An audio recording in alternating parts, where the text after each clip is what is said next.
कुलचिरै नायनार का जन्म पांड्य साम्राज्य के मणमेरकुडी गांव में हुआ था। यह एक समृद्ध और कृषि प्रधान समाज था, जहां के मेहनती निवासी धरती का सीना चीरकर फसलें उगाते थे। उनका सबसे बड़ा धर्म मानव जाति के सबसे भयानक शत्रु भूख को मिटाना था। इसी पवित्र परिवेश में कुलचिरै का पालन पोषण हुआ, जहां सेवा भाव उनके संस्कारों में बस गया। कुलचिरै केवल एक कृषक नहीं, बल्कि विलक्षण बुद्धि के स्वामी थे। उनके चरित्र की सबसे बड़ी विशेषता यह थी कि वे कपट, झूठी प्रशंसा और अधर्म को तनिक भी सहन नहीं करते थे। उनकी इसी सत्यनिष्ठा और बुद्धिमत्ता ने पांड्य राजा नेडुमारन को इतना प्रभावित किया कि उन्होंने कुलचिरै को अपने दरबार में प्रधानमंत्री नियुक्त कर दिया। राजा यद्यपि अत्यंत वीर थे, लेकिन वे जैन धर्म के अनुयायी थे, जिसके कारण राज्य में शैव धर्म और शिव भक्तों को अनेक क्लेशों और अपमान का सामना करना पड़ता था।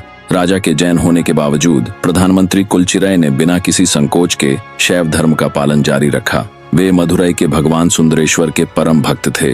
उनका यह दृढ़ विश्वास था कि राजा को सत्य के मार्ग पर लाना उनका कर्तव्य है। वे राज्य में जैनों के बढ़ते प्रभाव और शिव भक्तों के प्रति अत्याचार से निरंतर चिंतित रहते थे और समाधान की प्रतीक्षा कर रहे थे। कुलचिरै नायनार की भक्ति का स्वरूप अद्वितीय था। वे शिव से प्रेम करने वाले किसी भी व्यक्ति का स्वागत साष्टांग प्रणाम और अत्यंत मधुर वाणी से करते थे। भक्त की सामाजिक स्थिति, जाति या धन उनके लिए अर्थहीन था। चाहे कोई विद्वान हो या अज्ञानी, प्रशंसा पात्र हो या उपहास का पात्र, यदि उसके शरीर पर पवित्र भस्म और मन में पंचाक्षर मंत्र होता तो कुलचिरै उसे साक्षात ईश्वर मानकर उसकी मनचाही सेवा करते थे। शैव धर्म की पुनर्स्थापना के इस महायज्ञ में कुलचिरै अकेले नहीं थे।